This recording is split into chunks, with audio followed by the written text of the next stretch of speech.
And joining us in studio, Professor Sipho Siepe, political analyst, and we have Jackie Shandu, political commentator. And you at home are most welcome to participate on social media or stream live on our website. Good evening to you, gentlemen, and thanks so much for joining us.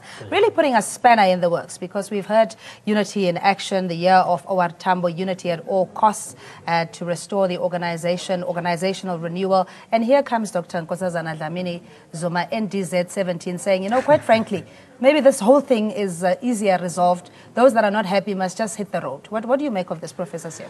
Well, I think this is a show of leadership. I think it's also a recognition that the ANC spends most of its energy and time and resources on managing the contradictions that are spawned by the nature of the broad church. One must also understand that the context is different. You see, what you had under apartheid is that apartheid made it difficult for people of different political and ideological persuasion to practice their craft or to pursue their own agenda. The capitalists who were black under apartheid found it very difficult to become black capitalists. The socialists found it difficult to be a socialist. The traditionalists also found it difficult. So all of them, they had a stake in the demise of apartheid because it was making it difficult for them to pursue their own life. Now, with the demise of apartheid, these groupings, to keep them together, and of course under apartheid they had to unite on the basis of the common experience, a common experience of the denial, that their rights were denied. But the freedom gives them the freedom to start allowing certain people to pursue their own agenda. I mean, I remember two comrades in the ANC.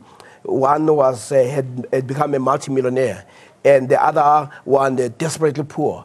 And the one who's desperately poor was accusing the capitalist of having betrayed the struggle.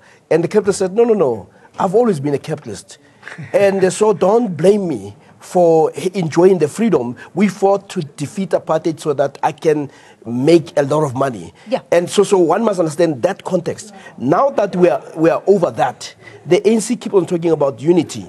But that unity is based on a wrong premise, a premise that suggested that that which united them still exists. It doesn't exist. Correct. They have not come up with a new program of action. This is why you'll find at least groups like the EFF have actually argued that maybe what we need to do is to talk about the unity of the oppressed, because that is a common experience. This is why the Fees Must Fall was so successful, sure, because it was able to unite people on a common program on what affects them. But this unity that the ANC preaches right now is not sustainable, and Nkosazana is the first leader to become honest about it, that maybe we should actually look at it. So for me, that is a mark of leadership. Yeah, and I mean, to be so hell-bent, or rather be held to ransom by, let's say, the alliance, for example, alliance partners that have been very critical at any given opportunity of Jacob Zuma's administration, calling for him to leave, and all sorts of other unsubstantiated allegations. But those voices are growing, even within the ANC. Sure. We heard MP Mondli Kungubele adding his voice, and all sorts of negative reaction to Dr. Makosi Khoza's disciplinary action within the party structures. Sure. So, if, as a leader, there are certain decisions that you will have to make to move forward, otherwise you'll stagnate trying to appease everybody, because even in the context of a broader church, you don't necessarily have to have consensus on everything for the party to sustain itself. Do you think this is a call in contrast to what President Zuma had been asking for, the duality of the presidential role or having a deputy even? Well, not necessarily, but I mean, one must agree with Prof. Siepe here that Nkosazana Dlamini-Zuma has demonstrated leadership, has demonstrated that also her leadership is defined by certain fundamental principles, which she will not be willing to surrender at the altar of political expediency and convenience. And those are always signs of a good leader that is able to raise critical issues, raise issues that are in their nature divisive, but as long as they're consistent with the values and the principles that she upholds. We must also now revisit this notion of unity. What does it really mean? Because you would find that as a ideological formation, a broad church, as the ANC defines itself, you will always have competing interests and views based on the certain ideologies that members in the ANC subscribe to. But the ANC is also premised on something called democratic centralism, borrowed from the Soviet Union, that says the majority, the minority must also succumb to the wishes of the majority, and that the lower structures must always adhere to decisions taken by upper structures. And it's seemingly, in practice, they are failing to apply that, because these voices that continue to go against the voices of the majority, the NEC sits, it deliberates and resolves, and if organizational discipline still existed in the ANC, you would not have the Makosi Kozas and the other MPs going against decisions taken by their own structures in the public domain. But it's been left for too long, though, that if you institute disciplinary hearing now, Dr. Makosi Koza saying that she's being singled out, the likes of Pravin Gordhan, Derek Hanekom, and many others who have been critical have not met the same fate. So, I mean, the Julius Malemas were expelled, came back begging, and no retraction was made. Why not act then and really ask those that are being destructive to the organization to please leave? No, I think this is why we are saying what Dlamini-Zuma is saying is that let us show leadership. Yes, the organization can allow a difference of opinion, but there must be a stage where you are not obsessed with the differences. You are concerned also about advancing what they call the national democratic revolution. But what it also means that there must be an element of discipline.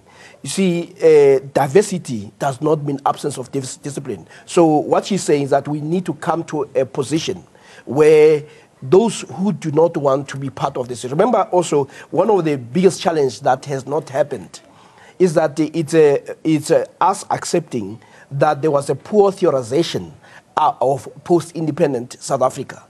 What the ANC had not anticipated, and it must come to terms with that, is that the oppressor has always, anywhere in the world, been able to enlist the services of the oppressed to frustrate the oppressed. Hence, so you'll find people whose agenda you can see that is not going to support where the black people are. I mean, if you look at the nature of the debate within the ANC, and you ask yourself, where are the people? Most of what they're trying to manage are their dislike of each other.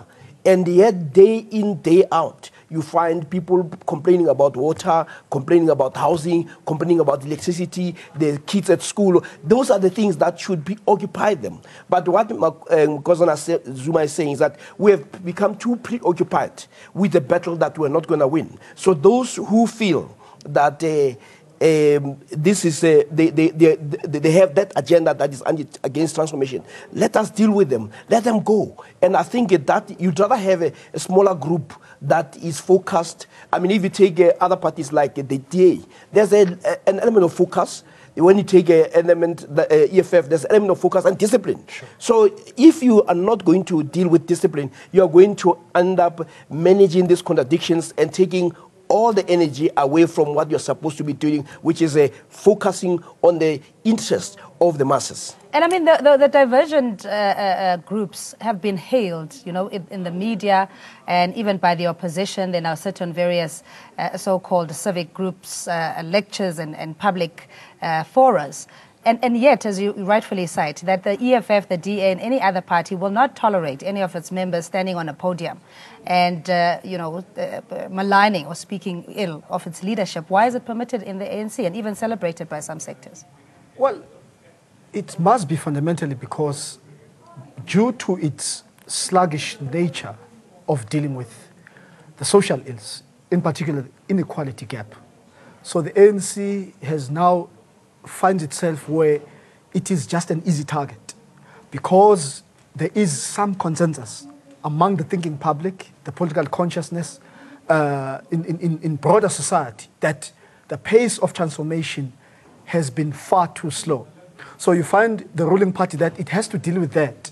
And then this is also exploited by these delinquents inside the ANC to say, no, in any event, the organization has its back against the wall. So it becomes very easy, because once the organization reacts harshly or firmly, then they exploit those views among the public that this is a party that has forgotten about its core constituency, which is the black majority, which is very poor.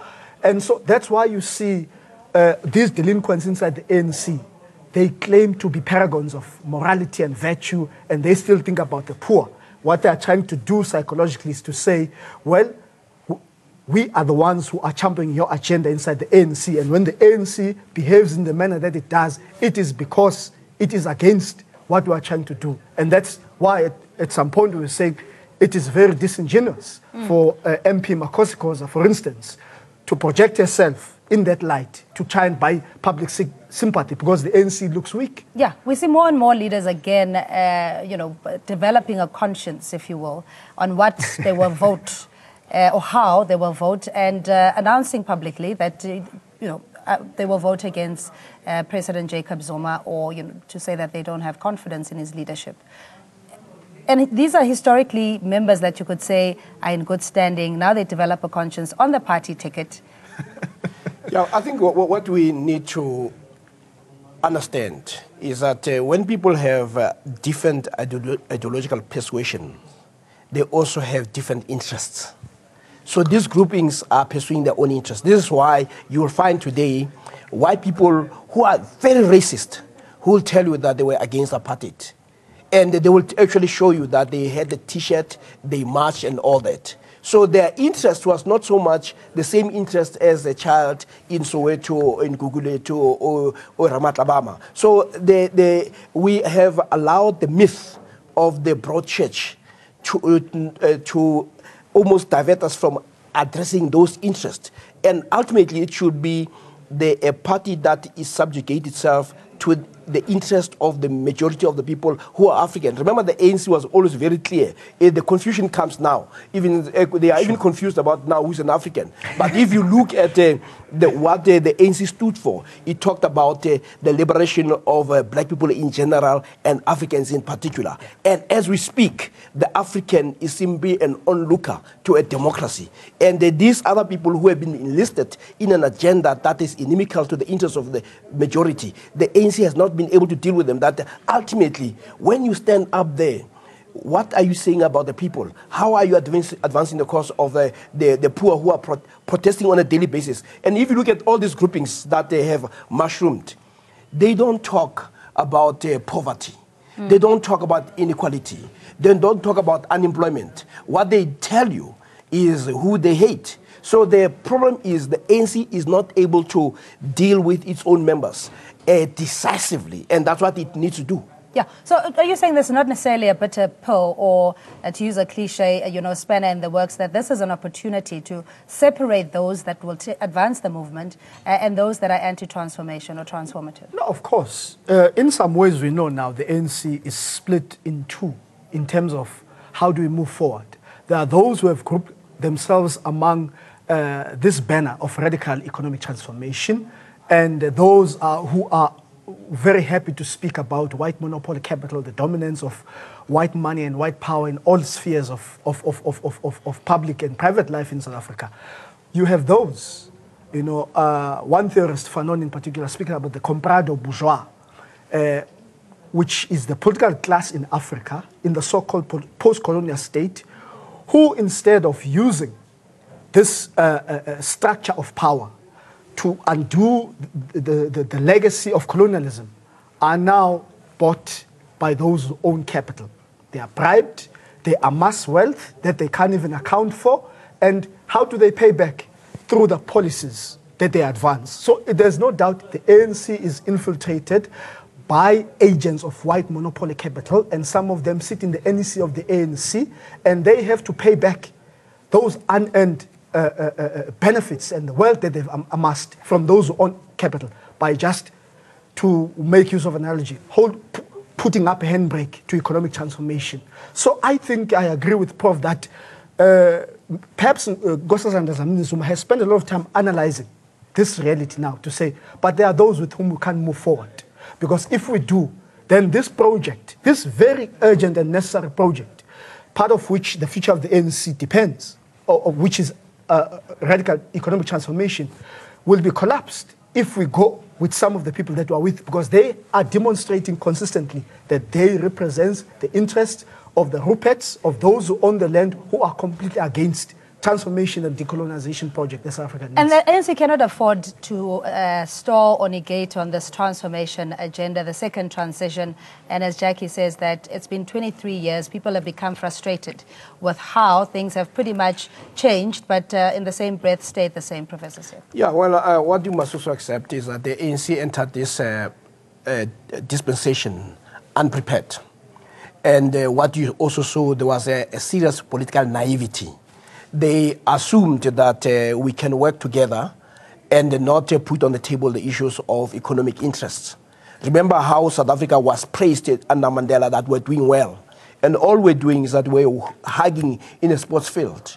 And when Thabo Mbeki started speaking about economic realities, and remember his speech of two-nation speech, suddenly he was now destroying the miracle nation. The miracle nation is the one that does not talk about the economic realities. And so you had the ANC that had time, and when some of us raised these issues with people like Mandela's, they will say, no, it takes time. Now the young people are saying, how long should it take? You guys, it's 23 years down the line. So there is no time. So what you find among the young people is that they no longer have the luxury of time or even entertaining people telling us that these things take time. Say this politics of gradualism is not going to work with us. So the young people are putting pressure, but also the pressure is also the one that is deserved, because 23 years down the line, you have many apologists of the status quo who are within the ANC and who are going to be extolled and praised by people who are holding the reins of the economy. Sure. And you don't need to mention names. They know themselves, the ANC knows them, but this notion of unity, for the unity's sake, this is what Ngozi was saying, that we cannot have that. It must be a principal unity that is based on the advancement of the interest of the majority, the very basis that gave rise to the struggle. So can the ANC afford another split, especially if things have become so antagonistic and virtually impossible, untenable? No, I think yes. I think the ANC will be able to survive, provided that for the first time in history, the split is based on ideology. The split is based on what needs to be done to fix South Africa, on what needs to be done to liberate the masses of the African majority in this country. It's interesting also that Dr. Nkosazana Dlamini-Zuma actually cut her political teeth in the Black Consciousness movement under Steve Biko before skipping the country and joining the ANC in exile. So maybe that spirit of black consciousness, of black pride, and black is beautiful, and also prioritizing the interests of black people is resurfacing, which will, make her campaign much easier to go through, because even in terms of integrity, in terms of their records, the people that she is, who are, in particular Cyril Ramaphosa, another candidate, he's dented, he left government, he abandoned government when government really needed him in the mid-90s. He went to the private sector, he comes back as a billionaire, and Marikana under his name, mine workers. So the integrity test between the two, it's much easier. We've never had any scandals. Yeah, but it's not going to be a natural transition, unopposed, of course, from one Zuma to another, Professor Siepe, No, I think that's a nature of political contestation, and hence we must also talk about what separates one from the other. What is their orientation politically?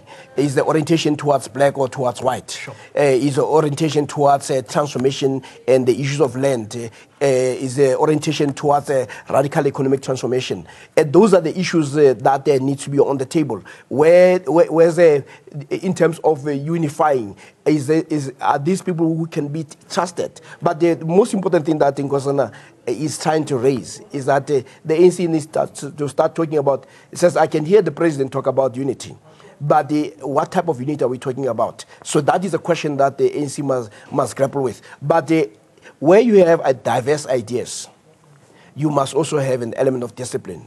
And at the moment, there is no discipline.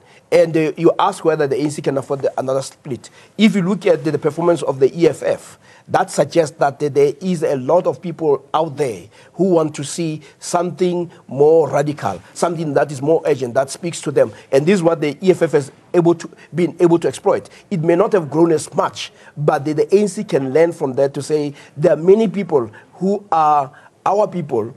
And you have communities that said they are not voting. And when you hear a community says we're not voting, what they're saying is that we don't see any other party except the ANC. And we're so angry that we're going to fold our arms. Those are your people. So the ANC must start focusing on the interest of the majority in this country. All right, we're going to have to leave it there, Jackie, I'm afraid. We'll take it offline. Jackie Shandu is political commentator, Professor Siposiyepe, I beg your pardon, as a political analyst. Thanks for joining ANN7 Prime. We're back after the short break with the latest news update.